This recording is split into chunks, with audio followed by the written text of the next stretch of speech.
Hey, I'm back. Freaking thing. Anyway, I'm trying not to do the southern accent, but we're gonna see how far that goes. Oh, I'm already slipping back into the thing. Anyway, wait. Oh, wait. Oh, I think you might be able to see my space. I don't know. I don't know what to do for this video because I had a good idea, but then I realized this might not work. So I will start this later, and then what I'll do for now is finish up something else. Yeah, not very good maps, I know. Anyway, just keep working. I should be able to finish this though, actually, hold on. So, each area here is an area that I deemed too small to hold like a whole piece of paper just to itself and itself alone.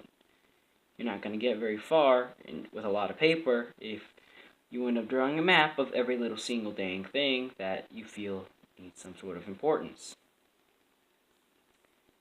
But what you will get far with is if you start dividing the maps and you come across smaller projects. For example, this ain't a world. This is just underneath a swamp on another map that I drew. This isn't like this giant cliff world that just exists alone. I mean, it is, but it exists within something else on that same exact map with the swamp, just in a different area. They're fairly close together, though. These two. Unless you have an entire map, what you want to do for like some other dimension, I recommend you just take the parts that are important to that other dimension and just mush them into some other reality. I don't know. If you're drawing maps, just do what you want actually, because when you're drawing maps, what you got to do is, well, obviously learn how to draw a thing. If you can represent what you want to represent, then that's good. For example, when I do mesas, I'll just do a little example right here. I just do this, I'll just put a few lines through them, and voila, mesa. Ah, shoot, hold on. And I'm gonna creep away slowly so I can get an eraser, because I somehow forgot that.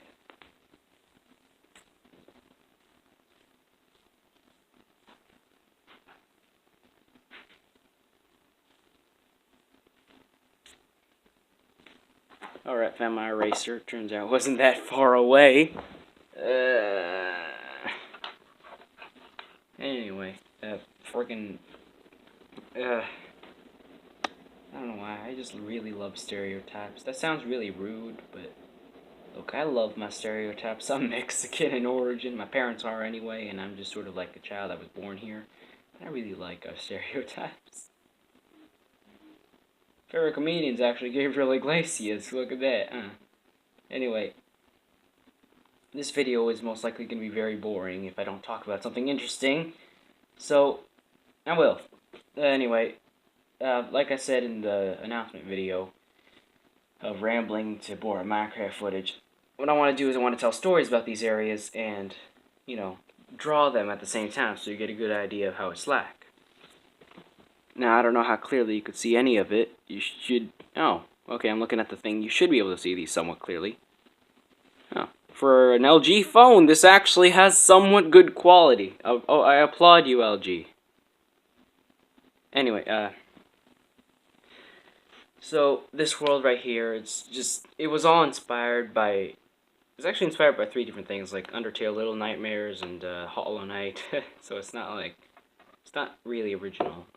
By that I mean, it's all related to death and how it works, because it's like the Kingdom of Death. Here's the King's Castle. He's the Grim Reaper. A long time ago, evil warlock killed the death. Now every soul is just stuck in purgatory until death is replaced, or he's revived, or just reincarnates. Depends on what the character does, because, you know, I have a main character of sorts for this area. He plays a role, but he's just really a pawn.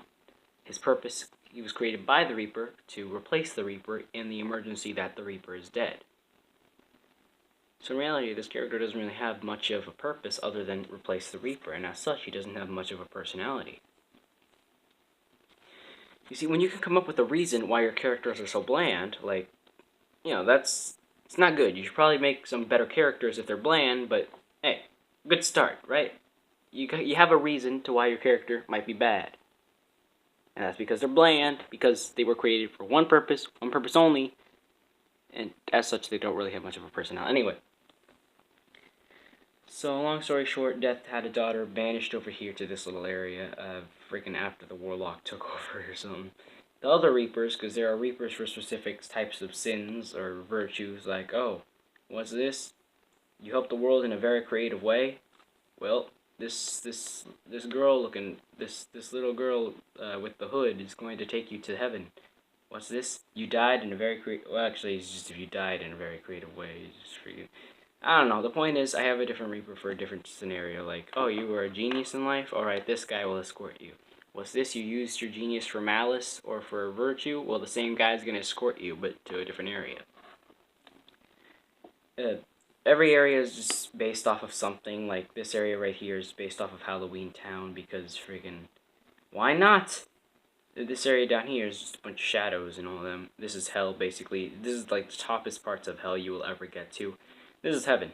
In this world, you know, this area kind of like this whole map acts like a mediator between heaven and hell, or as I call them in this world, the highlands and the lowlands.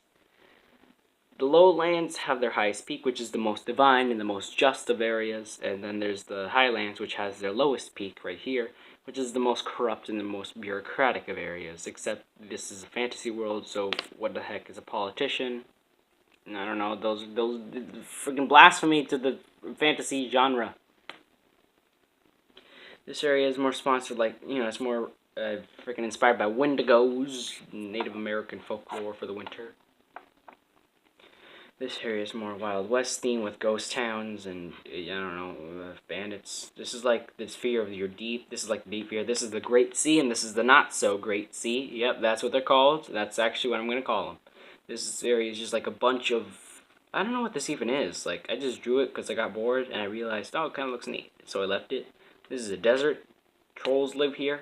I know that doesn't make sense, but don't worry. I draw trolls very differently than the way everyone else does them.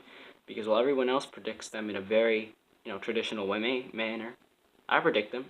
I mean, I present them as crocodile creatures.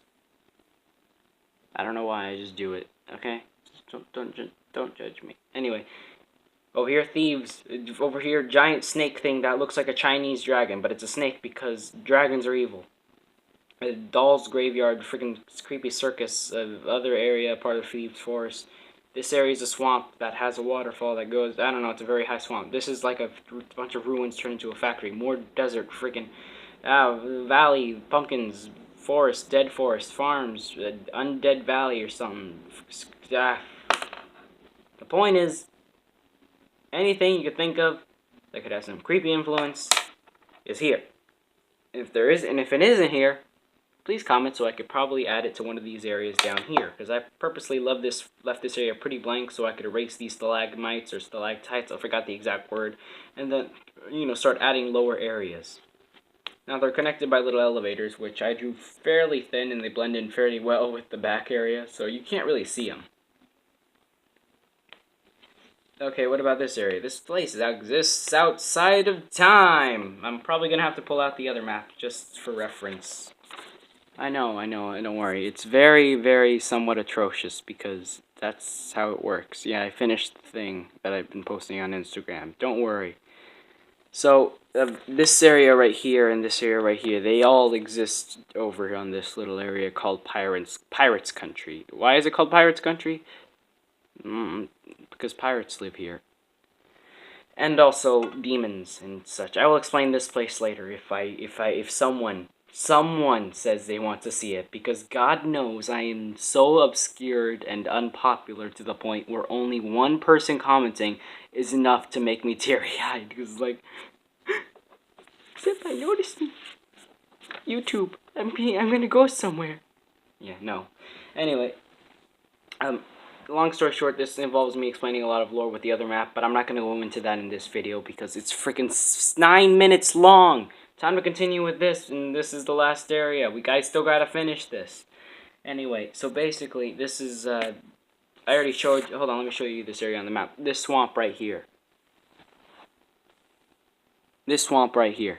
Anyway, like, bug people live here because fantasy races are interesting. Anyway, freaking it goes from the surface all the way down. Long story short, different types of bug creatures live here, and they all have different monarchs. Spider Queen lady kills off the rest of the bug monarchs and rules them all with an iron fist or something. Vague, boring, stereotypically cliche, blah, blah, blah. Anyway, spiders are evil. Yeah, that's basically the momentum there. Anyway, freaking... This area would have been drawn a lot more different had I not gotten into Hollow Knight recently. I haven't played it yet because I don't have any, really any platforms that I could play it on. I have Steam, but I don't use it because it's too laggy, and I have to buy it with money. Blasphemy. Anyway, and as such, it kind of inspired me to do this area, because I was going to leave this area just blank to my imagination, just imagine a giant den underground. And that would be like, yeah, close enough to what it would look like. But no, I actually decided to go into this with an ant farm-like mentality. Anyway, that's this. I don't know if I get a comment saying, hey, explain the lore of the other area. Then sure, I'll do that.